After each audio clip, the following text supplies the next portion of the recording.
بسم اللہ الرحمن الرحیم۔ تراویح سنت موقدہ ہے۔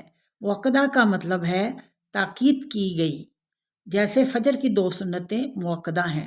اگرچہ تراویح فرض نہیں ہے لیکن فرض سے قریب تر ہے۔ ہم سمجھتے ہیں کہ تراویح صرف مردوں کے لیے ہے، لیکن ایسا نہیں۔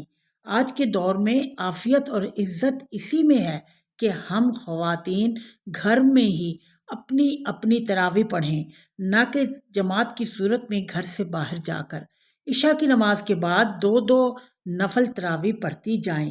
بے شک نماز والی چھوٹی صورتیں ہی پڑھ لیں، جتنی آسان لگے، 8، 12 یا 20۔ مولویوں نے تو ہمیں بہت کنفیوز کر دیا۔ اپنا رابطہ صرف اللہ سے رکھیں۔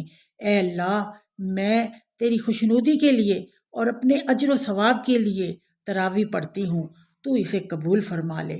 آمین۔